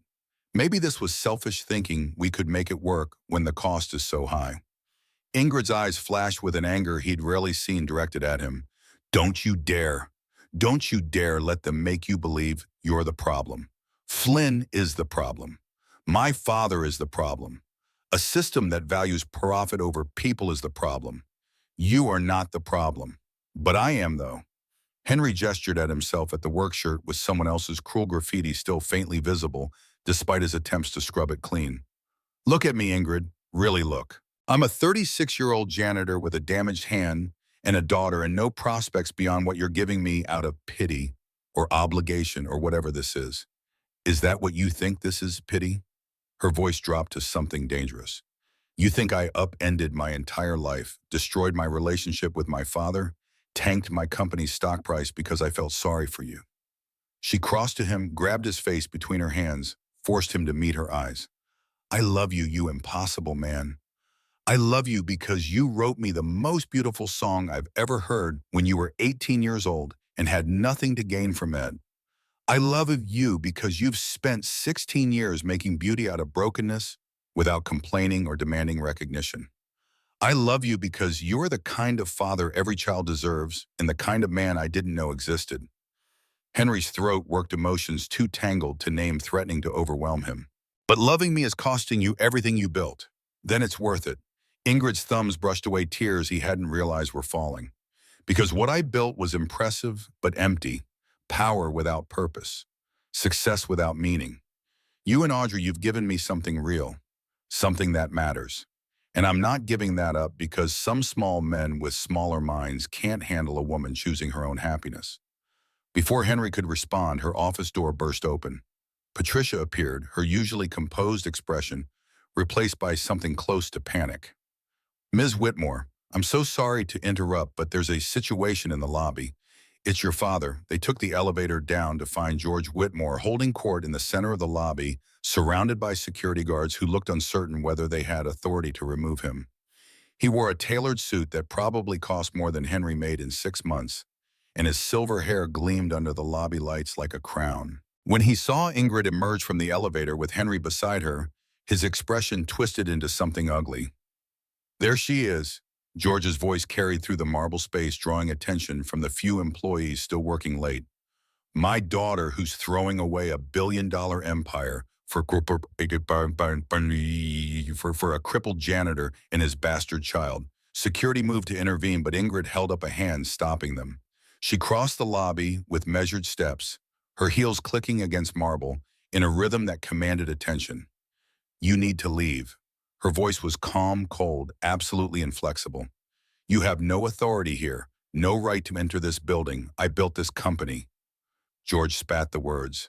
I spent 30 years creating something from nothing, and you're destroying it in months because you can't control your hormones. You built a company on the backs of people you considered disposable. Ingrid's voice rose slightly, though she maintained her composure. You cut corners that destroyed careers. You valued profit margins over human lives. You created something impressive and soulless, and yes, I'm changing it. Making it into something that doesn't leave casualties in its wake. George's face purpled. You're weak, just like your mother was weak. She couldn't handle the real world either, couldn't understand that success requires sacrifice. Don't you dare. The words came from Henry, who'd stepped forward despite Ingrid's subtle attempt to keep him back. Don't you dare talk about weakness. You have no idea what real strength looks like. George turned on him with vicious focus. And you do a failed musician who couldn't even keep his own career from falling apart. Who's living off my daughter's charity like a parasite? I know that strength is continuing to create even when your hand is crushed. Henry's voice shook but didn't break. Strength is raising a daughter alone while working 3 jobs. Strength is walking away from bitterness and choosing to make something beautiful anyway. You wouldn't recognize real strength if it played you a symphony. The lobby had gone completely silent, every employee, every security guard watching this confrontation unfold like a car crash they couldn't look away from. George pulled an envelope from his inside jacket pocket and threw it at Ingrid's feet. That's my lawsuit. I'm suing to have you removed as CEO on grounds of gross incompetence and breach of fiduciary duty. And I'm taking this to every business publication that will listen. By the time I'm done, you won't be able to run a lemonade stand, let alone a real estate empire. Then do it. Ingrid didn't even look at the envelope. File your lawsuit, call your journalist friends, burn whatever bridges you think you still have. But do it from somewhere else because you're trespassing. She nodded to Rodriguez, her head of security. Remove him. And if he returns, call the police and have him arrested. George sputtered protests as security escorted him out, his threats echoing through the lobby until the doors closed behind him with a finality that felt like punctuation. The silence that followed was deafening. Ingrid stood in the center of the lobby, her father's lawsuit lying on the marble floor like garbage, and felt something inside her finally break free. She'd spent her entire life seeking his approval, trying to prove she could be the child he wanted. And in this moment, she finally understood that nothing would ever be enough, because the problem wasn't her inadequacy, but his inability to love anything that didn't serve his ambition. She turned to find Henry watching her with an expression that held both concern and something deeper, something that looked like pride. Take me home. She said it quietly, meant only for him, but the vulnerability in her voice was unmistakable. They collected Audrey from Patricia's office, where she'd been coloring, oblivious to the drama unfolding floors below, and rode the elevator up to the penthouse in silence. Only when they were safely inside, door locked behind them, and Audrey tucked into bed with her favorite butterfly book, did Ingrid allow herself to fall apart. Henry held her while she cried, great shaking sobs that seemed to come from someplace deep and old, releasing grief she'd been carrying since childhood. He didn't offer platitudes or try to fix anything, just held her steady while the storm passed. When she finally quieted, her voice came out raw. I'm tired, Henry, so tired of fighting, of justifying every choice, of defending my right to be happy. Then stop. He smoothed her hair back from her face with his scarred hand, the gentleness of the gesture at odds with the damage written on his skin. Stop fighting them and just be happy. Let them rage and threaten and file their lawsuits. None of it matters unless we let it. Ingrid looked up at him, at the man who'd loved her quietly for 16 years, who'd survived his own destruction and learned to create beauty from the wreckage. How did you do it? How did you keep going when everything fell apart? Henry smiled, sad but genuine. I had Audrey. She needed me to be strong, so I learned how. And I had music, even if I couldn't play professionally anymore. Even if all I could do was teach children basic scales at a community center. It was enough because I made it enough. He cupped her face in both hands, scarred and whole together. You have me now, you have us. And we're not going anywhere no matter how hard they push. So stop trying to win their approval and start building the life you actually want. What if I lose everything? The question came out small, vulnerable in a way Ingrid rarely allowed herself to be. Then we'll start over. Henry's eyes held hers, steady and certain. I've done it before. It's terrifying and freeing in equal measure. But you won't be alone this time. Whatever happens, we face it together. Ingrid kissed him, then deep and desperate and full of everything she couldn't say. When they broke apart, she rested her forehead against his and whispered against his lips, "Promise me we'll get through this. I promise." And this time, there were no secrets between them, no walls built from old wounds and older fears, just two people choosing each other despite every reason the world gave them not to. Outside, the city hummed its evening symphony. George Whitmore was probably already on the phone with his lawyers. Flynn was likely plotting his next attack, and tomorrow would bring new challenges they couldn't yet anticipate. But in the penthouse, with Audrey sleeping peacefully in the next room and Henry's arms solid around her, Ingrid felt something she hadn't experienced in 16 years. Hope. The Wall Street Journal's retraction appeared 6 days after Corbin Hale released his documentation to the press. Buried on page 12, a small column admitting their previous article had relied on unverified sources and failed to properly investigate the accusations against Ingrid Whitmore. They regretted the error. The damage, however, required more aggressive repair than a quiet retraction could provide. Ingrid called a press conference, stood before a room full of journalists with cameras flashing, and methodically dismantled every lie Flynn had constructed. She presented purchase agreements, independent appraisals, zoning records, communications trails that demonstrated transparent decision-making. Behind her on a screen, PowerPoint slides showed quarterly performance metrics that proved Whitmore Holdings had thrived under her leadership, not deteriorated. But the real turning point came when she invited Corbin Hale to the podium. The composer carried with him Leon Merritt's original notebooks, the pages yellowed with age but the handwriting still clear. He projected images of Leon's composition, pointing out where the boy's work ended, and another hand had taken over, completing what Leon couldn't finish alone. "This is the truth about Starlit Promise." Corbin's voice carried the weight of 16 years of silence, finally broken. Leon Merritt was brilliant, but he didn't create this masterpiece in isolation. Henry Calder, a scholarship student from a working-class family, took 8 bars of Leon's melody and transformed them into something transcendent. And when Leon died, Henry let the song become Leon's legacy rather than claiming credit he deserved. Corbin held up the letter Leon had written, but never sent his voice cracking slightly as he read Leon's own words, admitting the collaboration, expressing guilt about taking sole credit planning to tell Ingrid the truth after camp ended. Fate intervened. Corbin lowered the letter, his eyes finding Ingrid in the front row. Leon died and Henry disappeared rather than tarnish a dead boy's memory. For 16 years, he remained silent. He built a life, raised a daughter alone, and continued creating beauty even after corporate negligence destroyed his professional career. That's the man being slandered in your publications. A man of extraordinary integrity who survived more than most of us will ever face. The room erupted with questions, but Corbin held up a hand. "There's one more thing you should know.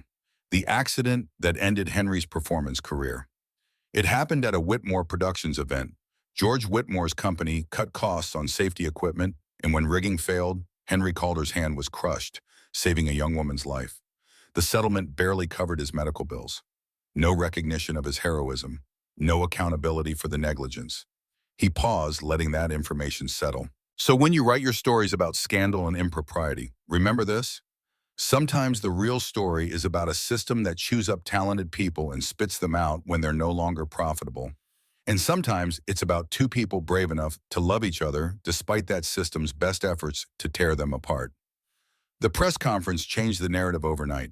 Suddenly, Ingrid wasn't a CEO making poor decisions, but a woman who discovered the truth about a 16-year-old mystery and chosen love over her father's mercenary philosophy. Henry wasn't a gold digger, but a hero and artist who'd suffered injustice and maintained his dignity through poverty and obscurity. Human interest pieces appeared in publications that had previously run hit pieces. A producer from a morning talk show called requesting an interview. Social media, that capricious beast, shifted from mockery to championing their story as evidence that true love existed beyond fairy tales. But George Whitmore wasn't finished. His lawsuit arrived as promised, a 60-page document alleging gross incompetence, breach of fiduciary duty, and claims that Ingrid's relationship with Henry represented a conflict of interest that compromised her judgment. He demanded her immediate removal as CEO and installation of an interim leader, while a full investigation proceeded. The board meeting to address George's lawsuit lasted 7 hours. Ingrid sat at the head of the conference table while her father's lawyers presented their case, twisting her every decision into evidence of incompetence. They claimed the waterfront development had been overpriced, that expanding into the southern markets represented reckless risk-taking, that her handling of the Flynn situation demonstrated emotional instability. James Chen led the defense, methodically destroying each argument with data and documentation. The waterfront development had already appreciated 23% beyond purchase price. The southern expansion had secured contracts worth $200 million in revenue. The stock price dip following Flynn's accusations had recovered fully within 2 weeks of Corbyn's press conference. When the lawyers finished their presentations, Chen addressed George directly, to his tone carrying more than 4 decades of professional disappointment. "I've known you for 30 years, George. Watched you build this company through ruthless efficiency and moral shortcuts. I stayed on the board because I believed the work itself mattered, even if your methods troubled me. But this," he gestured at the lawsuit documents, "this is a father so unable to accept his daughter's autonomy that he's willing to destroy what she's built rather than admit she's surpassed him." Chen looked around the table at the other board members. "Ingrid has transformed this company in ways George never could because she understands something he doesn't, that sustainable success requires more than quarterly profits. It requires integrity. She's built partnerships based on mutual benefit rather than exploitation. She's created a culture where employees actually want to work here. And yes, she's chosen a personal life that doesn't fit her father's narrow definition of acceptable." He stood, placing both hands flat on the polished wood. "I move that we dismiss this lawsuit as frivolous and without merit. Furthermore, I move that we invoke the morals clause in George Whitmore's retirement agreement based on his pattern of harassment and retaliation against company leadership. He's violated his non-compete, he's attempted to manipulate board decisions for personal gain, and he's created a hostile environment that damages company reputation." The vote wasn't even close. 10-2 in favor of dismissal, with the 2 dissenting votes coming from board members George had installed decades ago, who couldn't quite break their loyalty to the man who'd given them their positions. But even they looked uncomfortable as Chen continued. "Effective immediately, George Whitmore's retirement package is suspended pending investigation into his recent actions. His access to company facilities is revoked. Any further attempts to interfere with company operations will result in legal action for breach of contract and harassment." George rose from his seat slowly, his face a mask of controlled fury. "You'll regret this. Every single one of you. When this company collapses under her incompetent leadership, remember that you chose sentiment over sound business judgment." No one responded as security escorted him from the building. The silence that followed his departure felt heavy with significance, the end of an era that had needed ending for far too long. Ingrid remained seated while board members filed out, some stopping to offer quiet words of support, others simply nodding acknowledgement. When the room finally emptied except for Chen, she allowed herself to slump slightly, exhaustion catching up with adrenaline's departure. "Thank you." The words felt inadequate for what he'd done, but Chen waved them off. "Don't thank me, just prove me right. Build something that lasts because it's built on principle, not just profit." He paused at the door, looking back at her with an expression that held decades of wisdom. "And don't let this consume you. Your father spent his whole life building an empire at the expense of everything else. Don't make the same mistake in your effort to be different from him." The words stayed with Ingrid as she returned to the penthouse that evening, finding Henry and Audrey in the kitchen, attempting to bake cookies from a recipe they'd found online. Flour dusted every surface, something had clearly burned earlier, based on the lingering smell, and Audrey's face bore streaks of chocolate that suggested quality control had been enthusiastically implemented. "How did it go?" Henry looked up from the mixing bowl, concern evident despite his attempt at normalcy. "It's over. My father is officially gone." Ingrid shed her suit jacket, loosening the top button of her blouse. "The board voted to suspend his retirement package and ban him from any further involvement with the company." Audrey abandoned her chocolate sampling station to wrap chocolatey arms around Ingrid's waist. "Does that mean the bad man can't be mean to Daddy anymore?" "That's exactly what it means." Ingrid smoothed the girl's wild curls, marveling at how natural this had become, this casual affection with a child who'd entered her life by accident and stayed by choice. That night, after Audrey was asleep and the kitchen had been restored to something approaching cleanliness, Henry found Ingrid standing at the floor-to-ceiling windows, staring out at the city below. He wrapped his arms around her from behind, and she leaned into him, accepting the comfort of his solid presence. Chen told me not to make the same mistakes my father made, that I shouldn't build an empire at the expense of everything else. Her voice was quiet, thoughtful. But I don't know how to be different. This is all I've ever known.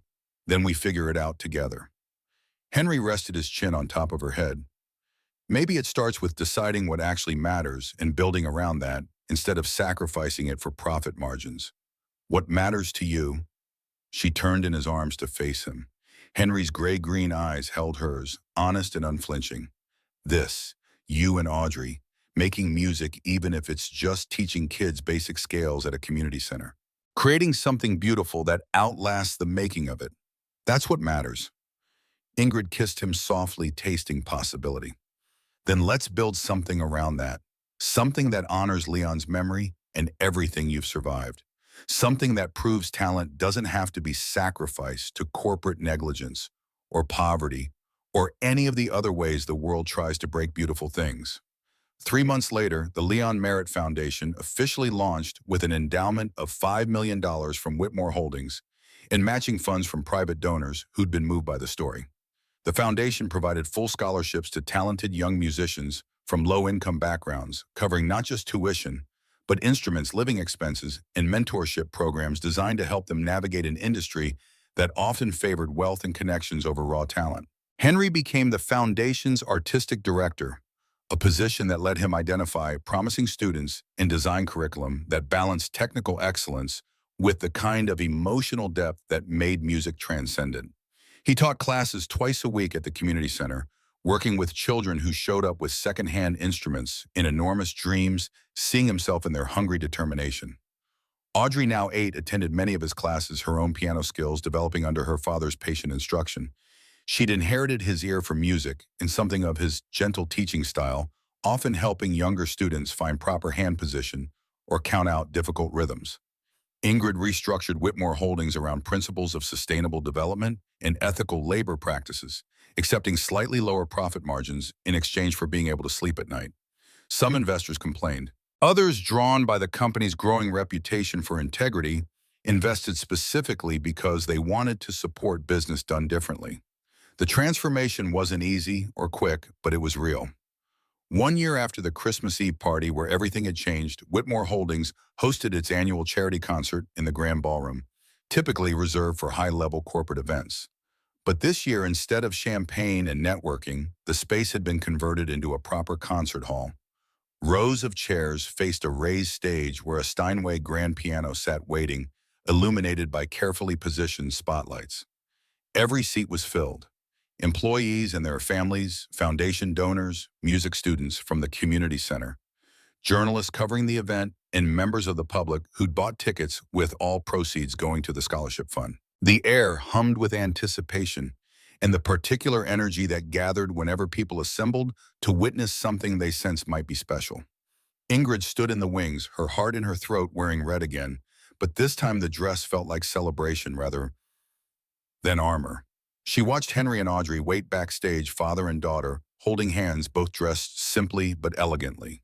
Henry wore a black suit that actually fit properly, purchased for this occasion, rather than borrowed or secondhand.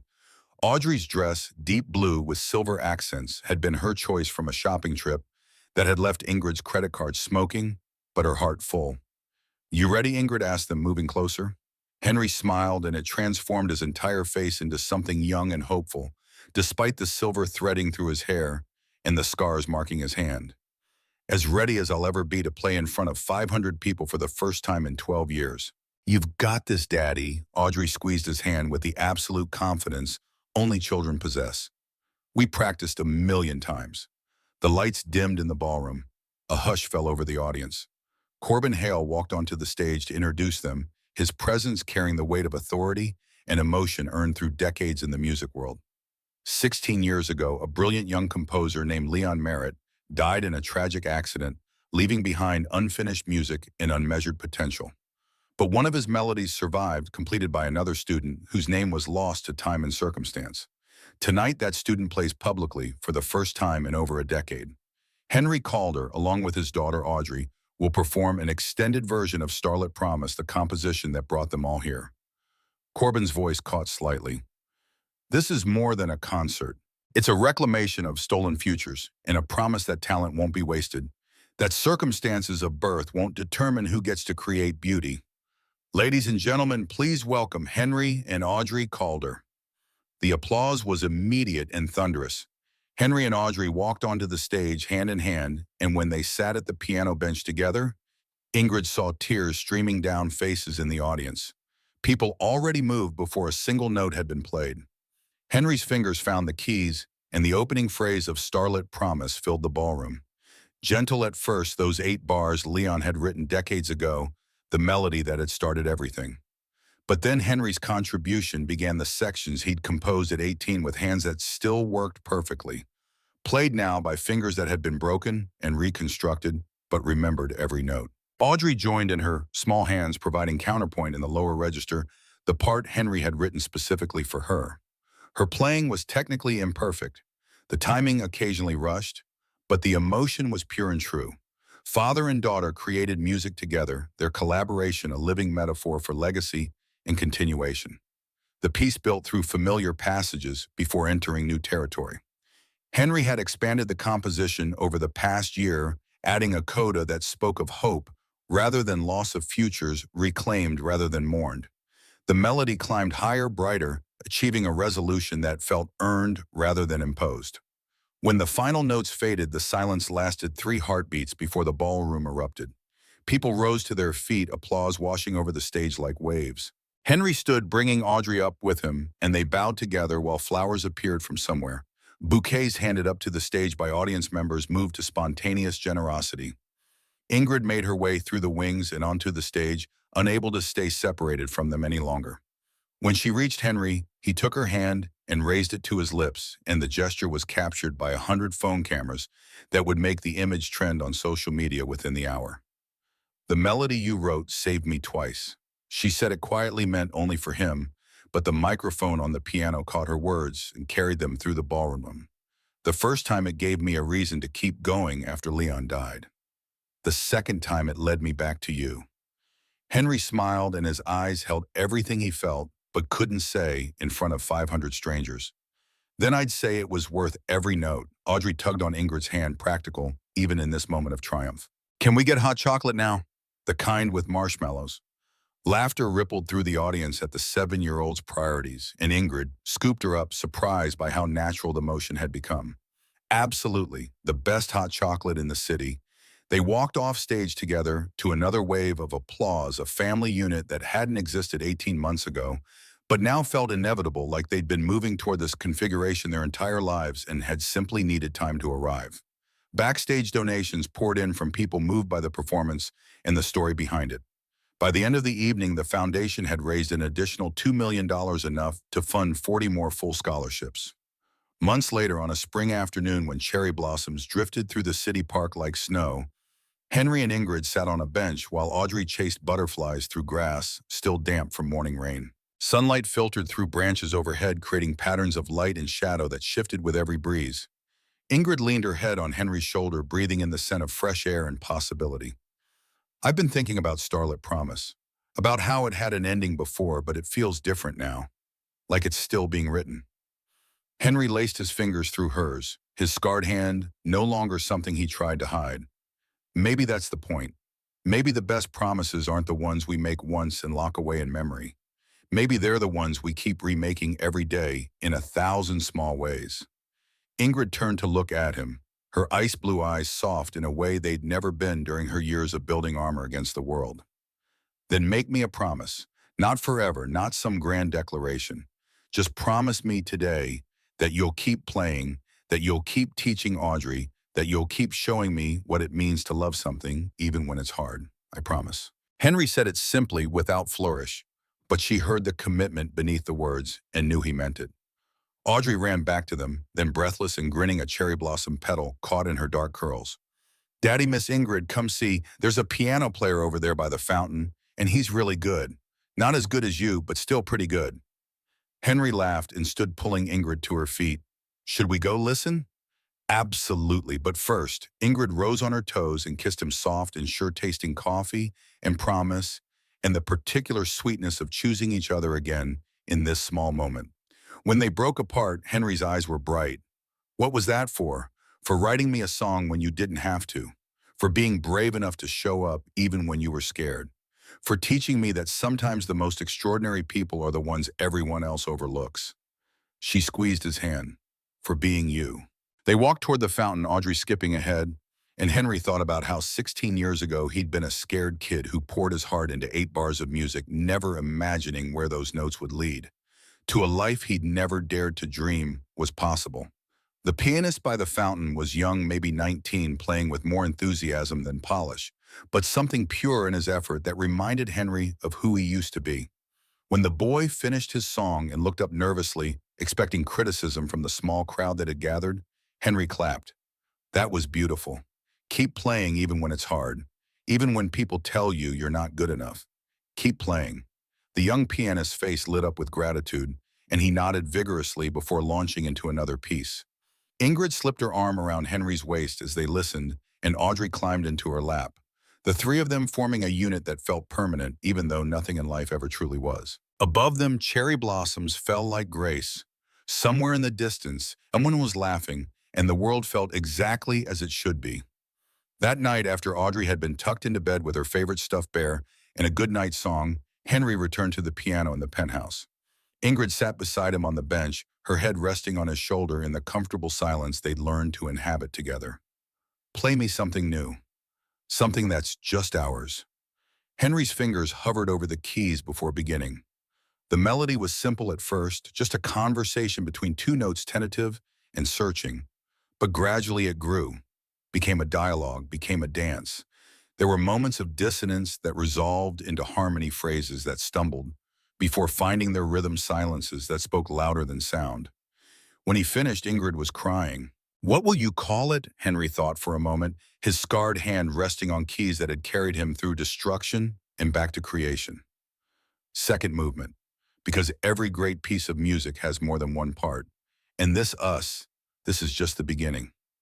Ingrid kissed him, then deep and slow, and when they finally pulled apart, she whispered against his lips, "Promise me we'll keep writing this song together, that no matter what happens, we won't let the music stop.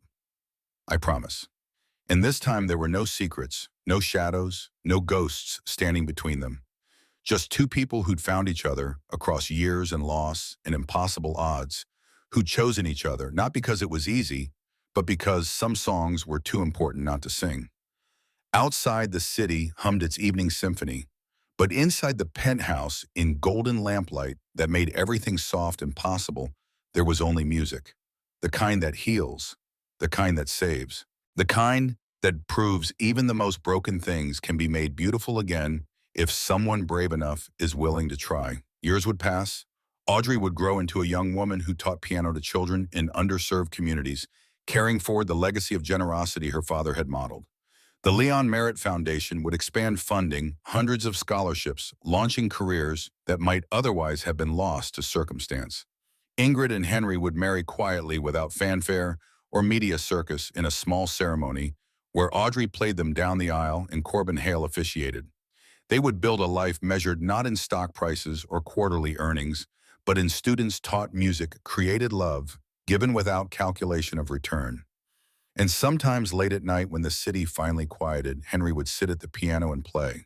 Not Starlit Promise, though it remained part of his repertoire, but new compositions that spoke of gratitude and continuation of second chances, and the particular grace of being seen by someone who chose to look closely. The music would drift through the penthouse and out into the night, a reminder that broken things could still create beauty, that love could survive longer than those who first sparked it, and that sometimes the most profound promises were the ones rewritten daily in the small language of showing up, paying attention, and choosing each other again. Always again.